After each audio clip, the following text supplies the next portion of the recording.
कक्षा 12वीं व्यवसाय अध्ययन में हम लोग विपणन प्रबंध पढ़ रहे हैं और आज की इस वीडियो में हम लोग ब्रांड के बारे में देखेंगे, जिसको कि पहचान चिन्ह भी कहा जाता है। और सरल शब्दों में कहें तो किसी वस्तु को पहचानने का एक विशिष्ट ढंग ही ब्रांड कहलाता है। ब्रांड के नाम से हम लोग जानते हैं। तो विपणन में ब्रांड का विशेष महत्व होता है। व्यक्ति ब्रांड के नाम से ही वस्तु को क्रय करता है, विशेषकर जब एक ही वस्तु को विभिन्न उत्पादकों द्वारा उत्पादित किया जाता है और उनके गुण, कीमत, आकार, प्रकार एक से होते हैं, तो वस्तु की पहचान ब्रांड से की जाती है। जैसे कि चाय का ब्रांड रेड लेबल है, टाटा चाय है, ताजमहल है, अग्नि है, तो ये ब्रांड के नाम से पहचाना जाता है। तो अब हम लोग ये जानते हैं कि ब्रांड का आशय क्या है। ब्रांड शब्द अंग्रेजी है, किंतु हिंदी बोलचाल में भी ब्रांड शब्द का प्रयोग किया जाता है। हिंदी में इसको छाप बोलते हैं।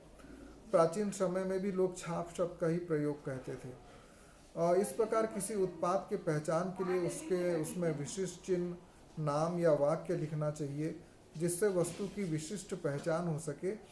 इसे ही छाप या ब्रांड कहा जाता है। ब्रांड की कुछ विशेषताएं होती हैं, जैसे कि ब्रांड एक विशिष्ट पहचान है। ब्रांड एक नाम, शब्द, चिन्ह या डिज़ाइन है।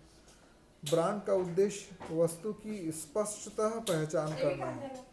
ब्रांड का क्षेत्र ट्रेडमार्क से सीमित रहता है और ब्रांड को संवैधानिक संरक्षण प्राप्त नहीं होता है। अब ब्रांड का क्या क्या लाभ होता है, इसको हम लोग देखेंगे। सबसे पहले तो उत्पादक और वितरक वर्ग को लाभ होता है, जैसे कि पुनर्विक्रय को बढ़ावा मिलता है। ब्रांड ग्राहक धारणा को जन्म देती है, उसे बढ़ाती है। एक बार कोई सामान ग्राहक खरीद ले और उससे संतुष्ट हो जाए तो वह पुनः उसी ब्रांड को क्रय करने के लिए ही जाएगा, जिससे कि पुनः विक्रय को बढ़ावा मिलता है। दूसरा, विक्रय संवर्धन व्ययों में कमी होती है। ब्रांड के नाम से जब किसी वस्तु का प्रचलन बढ़ जाता है, लोकप्रिय हो जाता है, तो बाकी जगह उसके विक्रय संवर्धन के लिए हमको खर्चा करना नहीं पड़ता है। तीसरा, मूल्य नियंत्रण। एक निर्माता ब्रांड निश्चित करने के पश्चात जो मूल्य उपभोक्ता, वितरक और थोक व्यापारी के लिए होता है, उसको निश्चित कर देता है निर्माता ही। इसलिए जो मध्यस्थ होता है वह मनमाने ढंग से वस्तुओं को बेच नहीं सकता।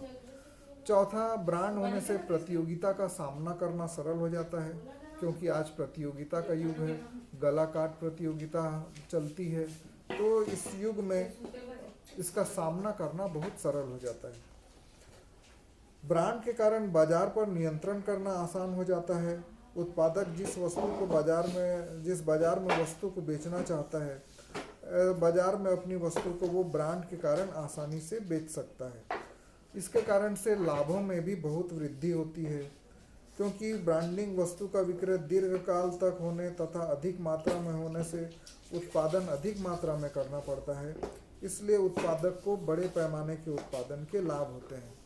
ऐसा नहीं है कि केवल उत्पादक या वितरक को लाभ होता है, मध्यस्थ को भी लाभ होता है, क्योंकि उसको उपभोक्ताओं को समझाना सरल हो जाता है, क्योंकि वस्तु का ब्रांड के नाम से ग्राहक परिचित हो गए रहते हैं। जोखिम का अभाव रहता है। मध्यस्थों के लिए किसी प्रकार का जोखिम नहीं उठाना पड़ता, क्योंकि विज्ञापन के द्वारा ब्रांड का नाम प्रचलित कर दिया जाता है। मध्यस्थों के साख में भी इससे बहुत ज़्यादा वृद्धि होती है। इसके साथ ही उपभोक्ताओं को लाभ मिलता है, क्योंकि एक उच्च स्तर की अच्छी क्वालिटी की वस्तु